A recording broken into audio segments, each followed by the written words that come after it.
Everyone, मैं Joy Roy. Welcome to my channel Shiv Shakti tarot 777। अभी जो रीडिंग लेके आ गई हूँ उसकी टॉपिक तो आपने देख ही लिया होगा थंबनेल पे, फिर भी बता देती हूँ।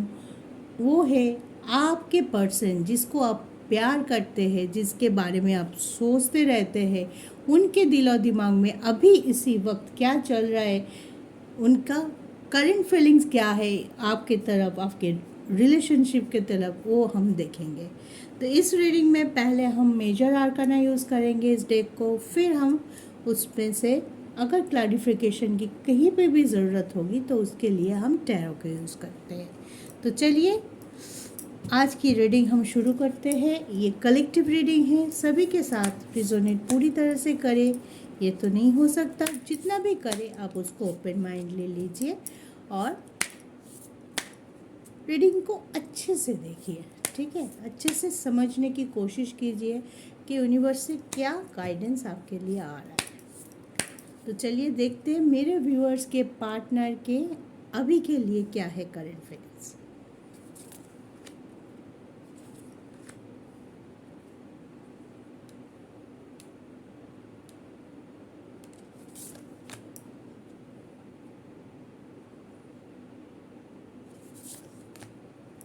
और हम bottom of the deck is hermit. ठीक है, तो पहला कार्ड जो आया था आपके पर्सन के रीडिंग के लिए वो है डेथ कार्ड। उसके बाद आया the judgement, then wheel of fortune and then empress.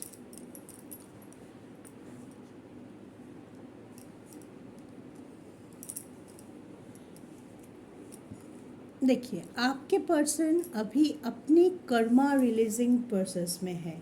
जो भी उन्होंने किया है, जो भी परेशानी चल रहा था, या तो उनकी तरफ से ऐसा कुछ किया है जिसकी वजह से आप लोगों की रिलेशनशिप में कोई बाधा आई है, कोई मिसअंडरस्टैंडिंग हो या एक दूसरे से आप लोग दूर हुए हो, उनकी रियलाइजेशन है उनके। तो वो अपनी वही कर्मा को रिलीज़ करने की कोशिश कर रहा है, एक जजमेंट लाने की कोशिश कर रहा है आपके लिए, अपने लिए, खुद के लिए स्टैंड लेना चाहते हैं कि जिसकी वजह से जिन हालातों में रिलेशनशिप इतने ख़राब हुआ या कोई भी इशू हो, उतना ख़राब नहीं हो, मान लीजिए आप दोनों में पॉइंट ऑफ व्यू का बहुत ज़्यादा इशू चल रहा है, आप एक दूसरे को उतने अच्छे से समझ नहीं पा रहे हैं जितने पहले आप पाते थे। आपको बोलने की ज़रूरत नहीं होती थी, एक दूसरे की मन की बात आप ऐसे ही समझ लेते। लेकिन कोई एक सिचुएशन ऐसा है, मे भी हो सकता है वो सिचुएशन थर्ड पार्टी सिचुएशन हो, जिसकी वजह से आपके पर्सन के फोकस आपके तरफ से हट गया था। थर्ड पार्टी सिचुएशन, आप मैंने पहले भी बोला है, सिर्फ आप लोगों के बीच कोई थर्ड पर्सन नहीं होता है। कोई भी सिचुएशन ऐसी स्टक सिचुएशन हो सकती है। मान लीजिए उनके घर में कोई प्रॉब्लम चल रहा है, वो फाइनेंशियल प्रॉब्लम भी हो सकता है, या घर में कोई अपना बीमार है, हेल्थ इशू है, तो उसके वजह से उनका फोकस आपके तरफ से, अपने रिलेशनशिप के तरफ से उधर चला गया हो, और इसी वजह से वो आप चाहते हुए भी आपसे कम्युनिकेट नहीं कर पा रहा है। या तो बहुत लोगों के लिए ये भी प्रोमिनेंट हो सकता है कि आप दोनों के बीच में कोई तीसरा आ चुका है, या तो उनकी कोई पास्ट रिलेशनशिप होगा जो फिर से उनके लाइफ में आके कोई गड़बड़ कर रहा है, या तो कोई इशू क्रिएट कर रहा है जिसके वजह से आपका पर्सन बहुत ज़्यादा परेशान है। वो सोच ही नहीं पा रहा है कि कौन सा उनका डिवाइन कनेक्शन है और कौन सा उनका कर्मिक कनेक्शन है। तो उसी सोच विचार में वो उलझे हुए हैं, और थोड़ी देर के लिए खुद को सबसे अकेला करते हुए, अपने आप के अंदर झांकते हुए ये सोचने की कोशिश कर रहा है कि कौन से तरीका है वो जिससे आपके साथ आके वो, आप जिस वजह से उनसे दुखी है, आप जिस इशू को लेके उनसे दूर हुआ है, उस इशू को सॉल्व कैसे करें। एक चेंज लाने की बहुत ज़्यादा कोशिश कर रहे हैं। मे भी बहुत से लोगों के लिए आपके पार्टनर के पास से या पर्सन के पास से आपको मैसेज तो मिला, लेकिन आप उससे सेटिस्फाई नहीं होंगे। आपको वो ट्रस्ट इशू बार बार आ रहा है कि नहीं, ये तो हर बार मुझे ऐसे झांसा देता है, हर बार बोलता है कि मैं तुम्हारे लिए सोचता हूँ, तुम्हें ही प्यार करता हूँ, लेकिन फिर भी ऐसे कुछ कर देता है कि मुझे दूसरे कुछ थिंक करने में, उनके ऊपर डाउट करने में मैं मजबूर हो जाता हूँ। तो आप में भी हो सकता है कि उनको बोला कि नहीं, मुझे अब सॉलिड क्लैरिफिकेशन चाहिए, जिससे मैं पूरी तरह से 100% ये सोच पाओ कि आप मेरे ही हो और आप आज नहीं तो कल मेरे पास ही आओगे। आपको अपने ये मांगा होगा, कमिटमेंट मांगा होगा, लेकिन ये बंदा या बंदी जो भी है अभी कमिटमेंट नहीं दे सकता है। या तो देना नहीं चाह रहा है अभी के लिए, या तो वो इतने उलझन में है, उनके पास ऑप्शन है और जो भी ऑप्शन है वो उनको बहुत ज़्यादा टॉर्चर कर रहा है, मेंटली टॉर्चर हो रहा है। इसके वजह से वो चाहते हैं कि मेरा अभी का जो रिलेशनशिप है, अभी का जो सिचुएशन है, उसको पहले मैं हैंडल कर लूँ, केयरफुली हैंडल करना चाहता है। किसी को भी दुख देना वो नहीं चाहते। चलिए एक बार देख लेते हैं कि जो ट्रांसफॉर्मेशन डेट कार्ड क्यों आया है, क्या वो सिचुएशन है, क्या वो ट्रांसफॉर्मेशन है जो आपके पर्सन लाना चाहते हैं या जिसके वजह से वो सोच रहा है।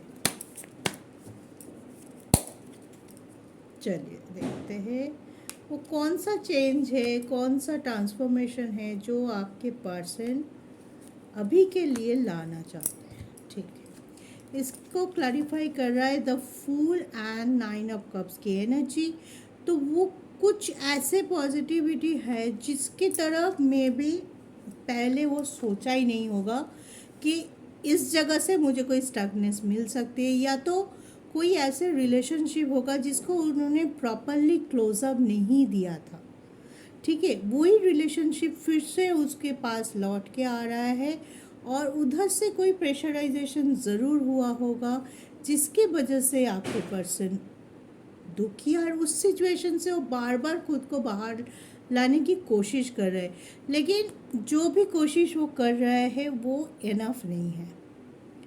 जितनी डेडिकेशन के साथ, हार्डवर्क के साथ, या उनकी जो इंटेंशन बोलते हैं ना, इंटेंशन अगर सही हो, वो कभी जगलब कर रहा है कि कभी सोच रहा है ये सही होगा, कभी सोच रहा है वो सही होगा, कभी में भी हो सकता है बहुत लोगों के लिए ये भी है कि फैमिली से कोई इशू आ रहा है आपके रिलेशनशिप के ऊपर, उसको प्रेशराइज किया जा रहा है कि नहीं, ये रिलेशनशिप तुम्हारे लिए नहीं है, हम जो तुम्हारे लिए ऑप्शन लेके आए हैं वही तुम्हारे लिए सही है, इस पर फोकस करो। तो ये बंदा अपने लिए स्टैंड नहीं ले पा रहा है, जे आगे चल के बोले नहीं, मैं जिनको पसंद करता हूँ, जिसको मेरे लिए मैंने चूज़ किया वही सही है। कभी इधर कभी उधर, एक कन्फ्यूजन, एक जगलब की सिचुएशन है, तभी वो बंदा दुखी है। देख के भी अपने जो भी स्टार्कनेस है उसको अनदेखा कर रहा है। बहुत बार अपने इनर वॉइस को भी उसने सुन के भी अनसुना बोलते हैं ना, कि अंदर से क्या आवाज़ आ रही है, दिल की क्या आवाज़ है, हाँ, वो सुन के भी उन्होंने अनसुना कर दिया है। इस वजह से आज वो इतना स्टार्क है कि कोई भी ये वो लेने की हालत में ही नहीं है कि वो ठीक से अपने लिए या तो आपके लिए या तो दोनों के, आप दोनों के लिए जो स्टैंड लेना होता है ना, वो चीज़ नहीं कर पाते। तो अब देख लेते हैं जो इम्प्रेस क्यों आया है, क्या है वो सिचुएशन, क्या है वो डोमिनेंसी जिसकी वजह से आपके पर्सन चाहते हुए भी आपके पास नहीं आ पा रहे हैं, या सोच तो बहुत रहे लेकिन देखिए वो आपके साथ फैमिली के लिए सोच रहे, फ्यूचर के लिए सोच रहे, लेकिन शायद सही से कम्युनिकेशन नहीं कर पा रहा है। वो कुछ समझाने और जा रहा है, आपके पास वो चीज़ घूम के कोई नेगेटिव एंगल से आपके पास आ जा रहा है। आप समझने की कोशिश नहीं कर रहे, या तो उनका जो अप्रोच है आपको समझाने की कि अभी ठीक से अपनी हालत, ठीक से अपनी सिचुएशन अब तक वो पहुंचा नहीं पा रहा है।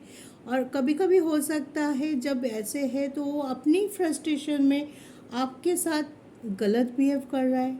आप कुछ पूछ रहे तो बहुत ज़्यादा गुस्से में आके आपसे बात कर रहा है, या तो बोल रहा है पूरा बात ना सुन के ही फ़ोन काट रहा है। अगर आपके साथ कम्युनिकेशन हो रहा है तो ऐसे कुछ कर रहा है, या तो अगर कम्युनिकेशन पूरी तरह से बंद है आप दोनों में, तो आप मैसेज किए जा रहे हैं किए जा रहे हैं किए जा रहे हैं, उन्होंने देख के तो जा रहा है, आपके पास रिसीव आ रहा है कि हाँ उन्होंने जो भी है बंदा या बंदी उन्होंने देख के तो गया, लेकिन कोई फॉलो अप नहीं है, कोई रिपोर्ट बैक नहीं है। तो उस चीज़ से आप बहुत ज़्यादा परेशान हैं कि कुछ तो बोले, कुछ तो सिग्नल दे, हाँ ना अभी नहीं, 2 दिन लगेगा, 3 दिन लगेगा, थोड़ा मुझे टाइम दे दो, कुछ तो बोले। लेकिन ये चाहता है आपको, लेकिन इनके फ्रस्ट्रेशन लेवल अभी बहुत ज़्यादा हाई है। इसके वजह से ये देखिए जजमेंट करना चाहते हैं, चेंज चाहता है, अपनी ज़िंदगी में आगे बढ़ना चाहते हैं आपके साथ, डेफिनेटली आपके साथ। लेकिन वही बात है कि जब तक हम अपने लिए स्टेप नहीं लेते हैं, हमारे लिए क्या अच्छा है वो हम ठीक से नहीं समझ पाते। पहले हमें समझना होता है कि कौन से पर्सन हमारे लिए सही है, किसके साथ हम पूरी ज़िंदगी गुजार सकते हैं। अगर वो क्लियर हो जाए उसके बाद होता है स्टैंड लेने की बारी आती है कि लोगों को अगर फैमिली इशू है उनको कैसे समझाए, अगर कोई हम दोनों के बीच में कोई अंडरस्टैंडिंग वाला पॉइंट में इशू आ रहा है उसको कैसे सॉर्ट आउट करें और कैसे आगे बढ़े। तो एक पॉजिटिव अप्रोच हमेशा रखना चाहिए, और जो स्ट्रेंथ रखना चाहिए उनको इस रिलेशनशिप को आगे ले जाने के लिए या तो बचाने के लिए, वो स्ट्रेंथ अभी उनके पास नहीं है, या तो वो जुटा ही नहीं पा रहे, या तो वो किसी ना किसी कारण की वजह से एक डर में है कि मैं किसको चुनूं, किसको दुखी कर दूं। अगर मैं इनको ना करके आपके पास आऊँ तो मेरे मम्मी पापा मेरे फैमिली वाले दुखी हो जाएगा, और अगर फैमिली के सुनूँ तो आप दुखी हो जाएगा, जो कि वो बिल्कुल नहीं चाहते हैं। तो इसी उलझन में उनकी अभी चल रहा है, दिमाग में बहुत कुछ चल रहा है, लेकिन दिमाग से जो होठों से बाहर आने की सफ़र होता है कि दिल में कुछ, दिमाग में कुछ, और वो प्रोसेस करने के बाद एक डिसीजन आता है जो हमें बोलना पड़ता है, मुंह से बोल के एक्सप्रेस करना पड़ता है। वो चाहे अपने फैमिली को बोले चाहे आपको बोले, बोलना बहुत ज़रूरी है, एक्सप्रेस करना एट अ पॉइंट एक्सप्रेस करना बहुत ज़रूरी है। लेकिन ये बंदा या बंदी जो भी है अभी के लिए कोई एक्सप्रेशन नहीं दे रहा है अपने तरफ से। कोई आपको ग्रीन सिग्नल बोलिए, कमेंटमेंट बोलिए, कोई कुछ भी देने की मूड में मुझे नहीं लग रहा है।